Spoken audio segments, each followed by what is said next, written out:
No one ever played Dracula quite like Christopher Lee. Hello there, welcome back to Icelandic. It's Halloween month, so what better time to go over Christopher Lee Dracula films from 1958 to 1973, excluding that weird stuff with Dracula and Son, whatever that stuff was. So yeah, we're gonna go over all of his films from 1958 to 1973. Lee turned the Count from a silent stalker into a symbol of Gothic power, lust, and pure class. If you're playing somebody that the audience regards as, let's say, evil or whatever, try to do something they don't expect. But across 8 films, from Hammer's Candlelit Castles to the Spanish side project that was the most faithful to the novel, not all Dracula films were created equal. So today we're ranking every single Christopher Lee Dracula film from the most forgettable fangfest to the stuff of horror legend. Number 8. Taste the Blood of Dracula. The one where Dracula is barely in his own movie. This film is basically about 3 unlikable idiots that go to these horror nightclubs, meet this eccentric young man who wants to taste the blood of Dracula. Dracula's blood. They get a bit more than they bargained for. Lee's scenes, as few as they are, awesome as always, but not his best performance. The fact of the matter is, Lee didn't even want to make this movie at first. Hammer's original plan didn't include Dracula at all. It was meant to focus on decadent Victorian occultists who fall under his lingering influence. But then they just decide to shoehorn Dracula into the movie. In every film he has to be resurrected, he has to be destroyed. It's a vicious cycle. But the way he's destroyed, it's just so lazy and idiotic. In a church? What's he doing in a church for?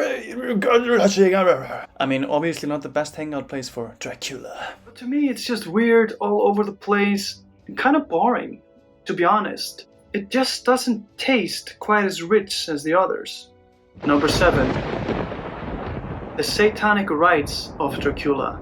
By the time we hit the Satanic Rites of Dracula, Lee was done. You can see it in his eyes. He's not the Prince of Darkness anymore. He's the CEO of a cult who is somehow also planning global extinction. It's like James Bond meets Hammer horror.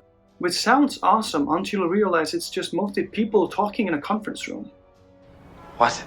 There's an interesting idea in there somewhere. Dracula wanting to end humanity, but the film feels tired and Lee knew it. He said he'd never play Dracula again after this, and he never did. Yeah. Now the top 6. These are films that I own. I own all of these. I used to own the other 2, but I gave them away because they're just... So, yeah, these are all the films that I like. Number 6. Scars of Dracula. Where is it? Ah, yeah, now this one has reputation. Scars of Dracula is meaner, bloodier, and a bit trashier than the other films. Hammer went for full exploitation mode, bats, whips, and a Count who's just done with subtlety. On the plus side, Lee finally gets more screen time. If you're watching this for Gothic nastiness, it delivers. If you're watching for elegance, maybe not so much. I, however, like the grittiness of it. The bats, Christopher Lee crawling on rooftops, which is in the novel. A bit uneven film, but interesting nonetheless. Number 5. Count Dracula. The Spanish project. Here's where things get fascinating. Count Dracula, directed by Jesus Franco. Lee was thrilled to finally play Dracula the way Stoker wrote him. In which I was Stoker's Dracula, an old man, white hair getting younger. And he's generally great in it. Calm, intelligent, with flashes of real menace. The problem? Everything around him. It's cheap, clumsy, and paced like a funeral procession. You can feel Lee giving it all in a film that just doesn't have the power to match him. Christopher Lee was a bit frustrated with Hammer sometimes because they weren't following the novel, but this movie follows the novel almost to a T. So even though he had to get there with bad makeup, bad special effects, he was happy with it nonetheless. Just Franco's film Count Dracula being, in some ways, better than the Hammer films. He wasn't given the time or the money to make the film as it should have been made. Definitely not. But it's a fascinating film in many ways, and it has an atmosphere different from the other films, which is interesting to see. Number 4. Dracula A.D. 1972. The Count is back with an eye for London's hot pants and a taste for everything. Now this one is interesting. Hammer's attempt to make Dracula groovy, they dropped him into swinging London, complete with hippies, bongo drums, and a Dracula resurrection in an abandoned church. And somehow it works.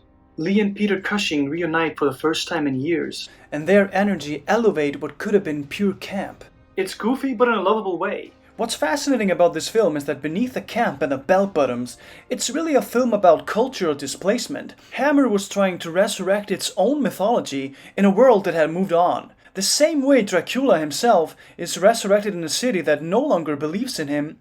The result is unintentionally meta. Christopher Lee's old world menace crashing headlong into modern pop culture. It's not just Dracula out of time. It's Hammer horror itself, gasping for relevance in the era of The Exorcist and The Godfather. And that tension between elegance and exploitation is exactly what makes it so strangely compelling. Number 3. Dracula Has Risen from the Grave. He lives, they die. Christopher Lee as the fanged undead. Now we're back into real Gothic territory. Dracula Has Risen from the Grave is the Hammer horror formula firing on all cylinders. Freddie Francis directs with painterly flair. Every frame looks like it was dipped in candlelight and blood.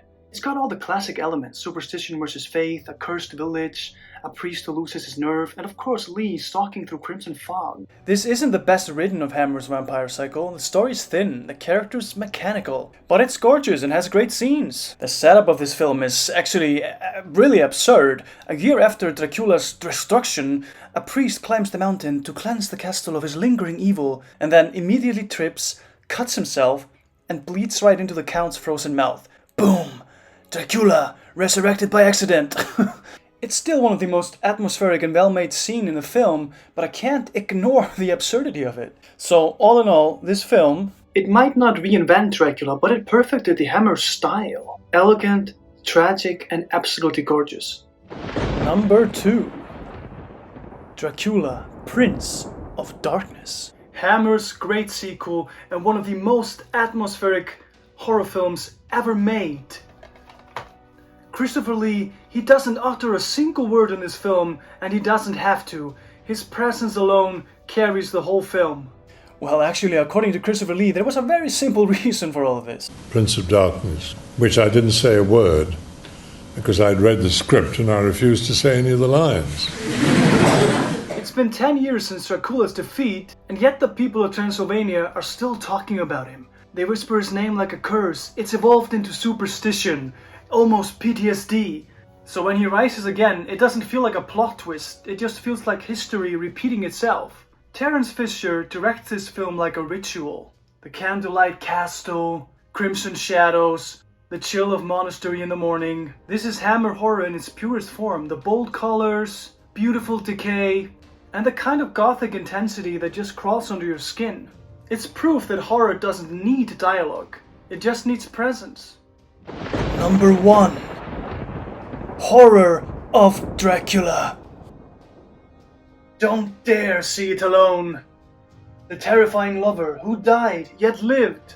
The film that started it all, and still the one that stands tallest.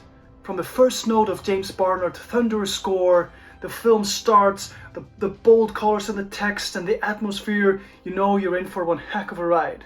It's fast, ferocious, utterly confident, no waiting around, no gothic dust, just pure cinematic momentum. Peter Cushing's Van Helsing is awesome. He gives the perfect counterbalance, the intellect versus instinct, reason versus hunger, the pacings, the music, the actors, the atmosphere.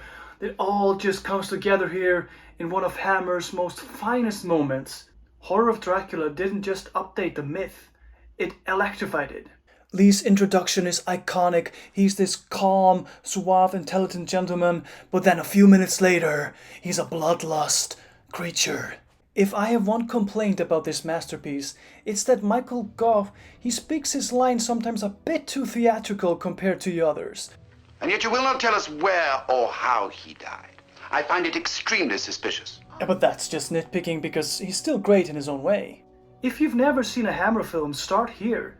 It's horror history in Technicolor. So ladies and gentlemen, this has been my list of Christopher Lee's Dracula films. From the misfires to the masterpieces, a whole cinematic cycle rising and falling like the Count himself. Christopher Lee was undoubtedly a legend, and this was one of his most iconic roles. Thumbs up would be much appreciated, and don't forget to stake through that subscribe button. Until next time, keep your garlic close and your capes dramatic.